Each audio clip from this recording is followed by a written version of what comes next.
بسم اللہ الرحمن الرحیم۔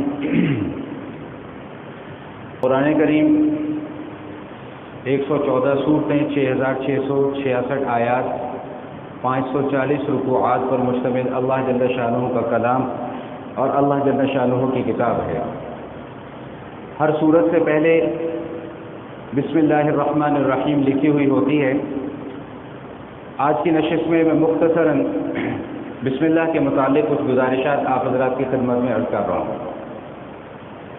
علماء فرماتے ہیں کہ ہر شریعت کے اندر بسم اللہ، اللہ کے نام کے ساتھ شروع کرتا ہوں، یہ مفہوم اور یہ آیت ہر شریعت کے اندر موجود تھی، لیکن یہ جو الفاظ ہیں بسم اللہ الرحمن الرحیم، علماء فرماتے ہیں کہ یہ نبی پاک صلی اللہ تعالی علیہ وسلم اور قرآن کریم کی خصوصیت ہے۔ یہ الفاظ اس سے پہلے اللہ جل شانہ نے کسی امت پر نازل نہیں فرمائے، کسی نبی پر نازل نہیں فرمائے۔ ہاں، بسم اللہ کے الفاظ آئے ہیں، لیکن بسم اللہ الرحمن الرحیم کے الفاظ اللہ جل شانہ نے سب سے پہلے نبی علیہ الصلوۃ والسلام پر نازل فرمائے ہیں اور اس کو قرآن کریم کا حصہ بنایا ہے۔ اور اس کا مفہوم میں آپ کے سامنے عرض کروں، ایسی خوبصورت دعا اور ایسے خوبصورت الفاظ اور ایسا خوبصورت اس کا مفہوم ہے کہ جب یہ مفہوم سمجھ میں آ جاتا ہے تو اس کے بعد بسم اللہ پڑھنے کا لطف دوبالا ہو جاتا ہے۔ میں ایک چھوٹی سی بات آپ کو عرض کرتا ہوں کہ یہ جو لفظ ہے بسم اللہ، یہ 3 الفاظ سے مرکب ہے۔ اس میں با ہے، اس میں اسم ہے اور اس میں اللہ ہے۔ جب ان تینوں کو ملائے تو یہ بن گیا بسم اللہ۔ عربی زبان ایسی پیاری اور ایسی خوبصورت زبان ہے کہ اس میں کوئی بھی حرف معنی سے خالی نہیں ہے۔ جو بسم اللہ کے اندر با آ رہی ہے یہ بھی معنی سے خالی نہیں ہے۔ علماء فرماتے ہیں کہ اس کے 3 معنی ہیں بنیادی طور پہ: الباء للمصاحبہ، الباء للاستعانہ، الباء للتبرک، کہ با مصاحبت کے لیے ہے، اس کا معنی ملانا، با تبرک کے لیے ہے، اس کا معنی برکت حاصل کرنا، اور با استعانت کے لیے ہے، اس کا معنی مدد طلب کرنا۔ تو اب بسم اللہ کا ترجمہ کیا ہوگا؟ اب بسم اللہ کا معنی یہ ہوگا کہ اللہ کے نام کے ساتھ، اللہ کے نام کی مدد کے ساتھ اور اللہ کے نام سے برکت کے ساتھ میں کوئی بھی کام شروع کرتا ہوں۔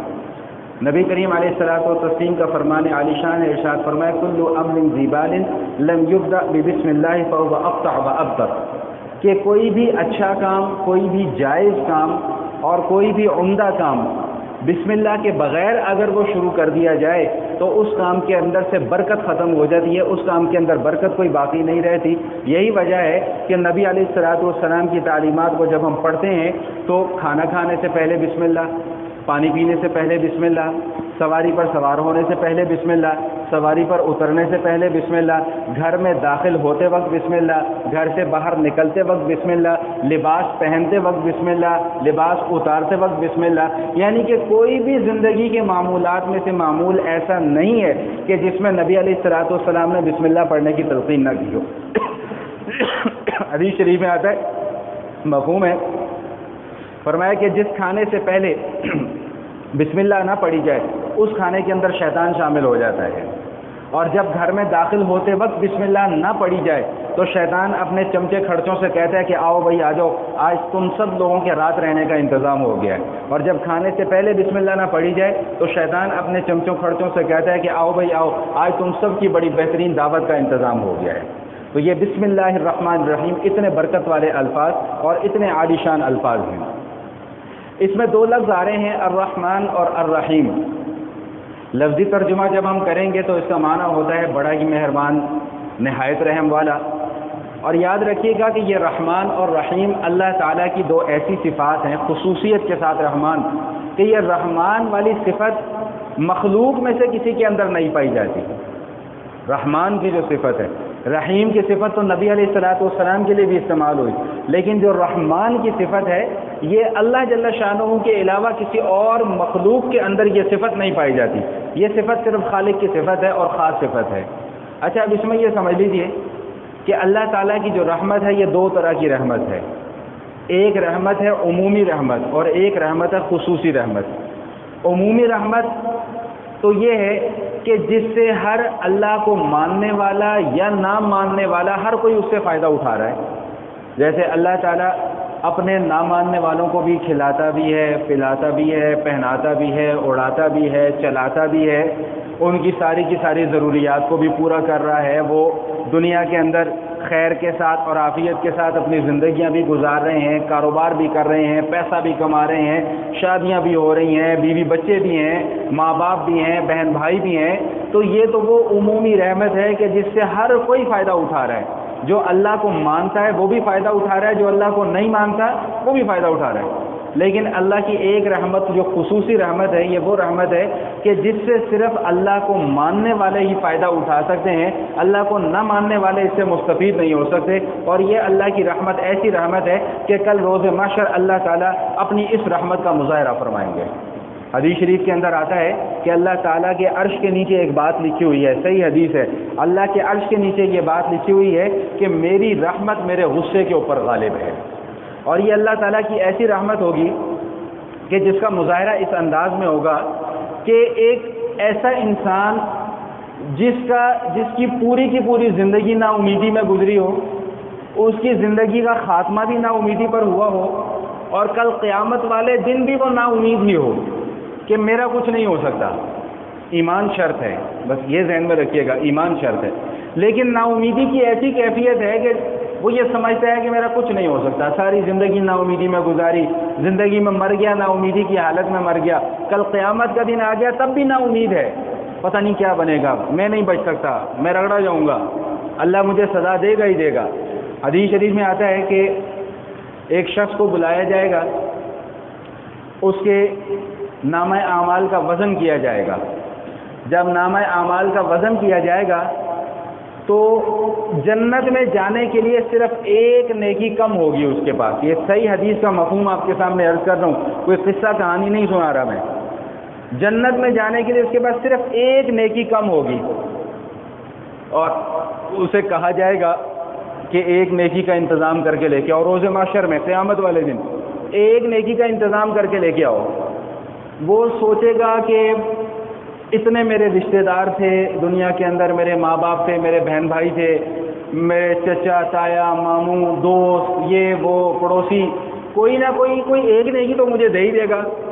وہ یہ سوچ کے نکلے گا کہ ایک نیکی کا انتظام کرنا میرے لیے کوئی مشکل کام نہیں ہے، اپنے باپ کے پاس جائے گا اور کہے گا ابا جان مجھے ایک نیکی کی ضرورت ہے، وہ مجھے دے دیجیے۔ ابا جان کہیں گے بیٹا میں تو خود پھنسا ہوا ہوں، میں تجھے کہاں سے ایک نیکی دوں۔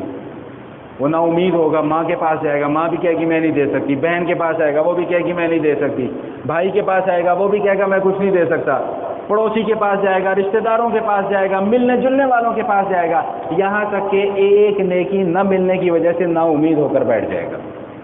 یہ روز محشر میں سب کچھ ہو رہا ہے، اللہ جل شانہ سب کچھ دیکھ رہے ہیں، اللہ کی آنکھوں کے سامنے ہو رہا ہے سب کچھ۔ علیم بذات الصدور، دلوں کے حال بھی جانتا ہے، علام الغیوب بعد میں آنے والے اوقات کی حالات بھی جانتا ہے کہ کیا ہوگا کیا نہیں ہوگا۔ اتنے میں ایک آدمی روز محشر میں اس کے پاس آئے گا، وہ کہے گا میاں کیوں پریشان ہو؟ کہے گا بھائی ایک نیکی کی وجہ سے پریشان ہوں، ایک نیکی نہیں مل رہی۔ وہ کہے گا لوگ تیرا کام بن گیا ہوگا، کیسے بن گیا؟ تو کہا میں نے پوری زندگی میں نیکی ہی ایک ہی کی ہے، میں نے پوری کی پوری زندگی میں نیکی ہی ایک ہی ہے، یہ نیکی میرے کسی کام نہیں آنے والی، ہوگی تب بھی رگڑا لگے گا، نہیں ہوگی تب بھی رگڑا لگے گا، تو ایسا کر یہ نیکی تو رکھ لے بھائی، مجھے تو پھینٹا پڑنا ہی پڑنا، یہ نیکی تو رکھ لے۔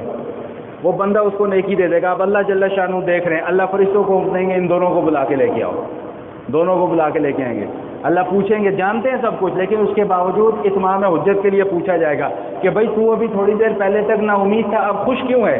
وہ کہے گا جی میرے پاس ایک نیکی کم تھی، اب ایک نیکی کا انتظام ہو گیا۔ اور دوسرے والے سے کہیں گے کہ تو اتنا اداس کیوں ہے؟ وہ کہے گا جی نیکی میرے پاس ایک تھی اور کچھ تھا ہی نہیں۔ اللہ جل شانہ ارشاد فرمائیں گے کہ اچھا تم دونوں نے میری رحمت سے امید وابستہ رکھی، اس کے پاس ایک نیکی نہیں تھی، تو نے اس کو ایک نیکی دے کر اس کے اوپر احسان کیا، یہ بھی جنتی تو بھی جنتی۔ تو ایسے اللہ تعالیٰ کی رحمت کے مظاہرے وہاں پر ہوں گے، صرف ایک احسان کی بدولت، ایک نیکی کی بدولت، ایک خیر خواہی کی بدولت، ایک اچھائی کی بدولت۔ اور یہ اچھائی دنیا میں نہیں کی جا رہی، جب اعمال کا دروازہ بند ہو چکا ہے، جب موت ہو گئی، اعمال کا دروازہ اب بند ہے، اب کوئی عمل کر سکتا ہی نہیں ہے، کوئی ثواب جواب کچھ نہیں، بس اب اس کے اپنے اعمال جو اس نے زندگی بھر کیے وہی کام آئیں گے، اس کے بعد کچھ نہیں ہے۔ لیکن یہ احسان وہاں پر کیا جا رہا ہے کہ جہاں پر احسان کرنے کا موقع مل جانا ہی بہت بڑی غنیمت ہے، اور اس ایک احسان کی بدولت اللہ تعالیٰ نے احسان کرنے والے کو بھی جنت عطا فرما دی، اور جس پر احسان کیا جا رہا ہے اللہ تعالیٰ نے اس کے لیے بھی جنت کے فیصلے کر دیے۔ تو یہی احسان اگر ہم اس دنیا میں کر کر جائیں تو پھر آخرت میں اللہ کی طرف سے کیا انعامات ملیں گے۔ دنیا میں تو ہماری کوشش یہ ہے کہ میں اس کی ٹانگ کھینچ لوں، وہ میری ٹانگ کھینچ رہے، میں اس کی ٹانگ کھینچ لوں، یہ کر دوں وہ کر دوں، بس جتنا جہاں تک میرے سے بن سکتا ہے میں دوسرے کو نقصان پہنچانے کی کوشش کروں۔ یہ ہمارا ایک معاشرتی المیہ بن چکا ہوا ہے کہ ہم کسی کو پنپتا ہوا نہیں دیکھ سکتے، کسی کو بڑھتا ہوا نہیں دیکھ سکتے، کسی کی خوشی ہم لوگوں کو راس نہیں آتی ہے۔ عزیزان محترم، ایک چھوٹی سی بات عرض کر رہا ہوں کیونکہ رمضان کا مہینہ ہے، چھوٹی سی بات، اگر بات کسی کو سمجھ میں آ جائے تو بڑی غنیمت ہو جائے۔ یہ جو ہمارے عہدے اور ہمارے جو یہ مرتبے اور یہ جو ہماری ٹھاٹ باٹ ہے نا، خدا کی قسم یہ صرف چند دن کا کھیل ہے، چند دن کا کھیل ہے، چند دن کا کھیل، اور اس چند دن کے کھیل پر ہم ایسے اکڑ کو دکھاتے ہیں کہ جیسے شاید پوری کی پوری دنیا کا مالک اللہ تعالیٰ نے ہمیں بنا دیا ہو۔ ذرا قرآن کا مطالعہ تو کیجئے، ابھی تو میں نے صرف بسم اللہ کو چھیڑا ہے، بسم اللہ الرحمن الرحیم۔ اللہ اپنی پہلی صفت لے کر یہی آ رہے ہیں کہ رحمان ہوں، میں رحیم ہوں۔ اللہ تعالیٰ نے اپنی رحمت اس دنیا کے اندر تقسیم فرمائی، مخلوقات کے اندر تقسیم فرمائی، جس کا نتیجہ یہ نکل رہا ہے کہ آج ایک دوست کے ساتھ محبت کرتا ہے، ایک ملنے والا دوسرے ملنے والے کے ساتھ محبت کرتا ہے، ماں باپ اپنی اولاد کے ساتھ محبت کرتے ہیں، اولاد اپنے ماں باپ کے ساتھ محبت کرتے ہیں، ایک رشتہ دار دوسرے رشتہ دار کے ساتھ محبت کرتا ہے۔ یہ اس رحمت کا ایک ادنا سا اور ایک معمولی سا حصہ ہے جو اللہ تعالیٰ نے اپنی مخلوقات کو عطا فرمایا ہے۔ تو بہرحال بات بڑی لمبی ہو گئی، عرض کر رہا تھا بسم اللہ الرحمن الرحیم، ایک فقہی مسئلہ بھی اس حوالے سے سمجھ لیجیے۔ امام ابو حنیفہ رحمۃ اللہ تعالیٰ علیہ فرماتے ہیں کہ یہ بسم اللہ قرآن کریم کا حصہ ہے لیکن ہر سورت کا حصہ نہیں ہے۔ سورت سے پہلے، ہر سورت سے پہلے بسم اللہ لکھی ہوتی ہے لیکن ہر سورت کا حصہ نہیں ہے۔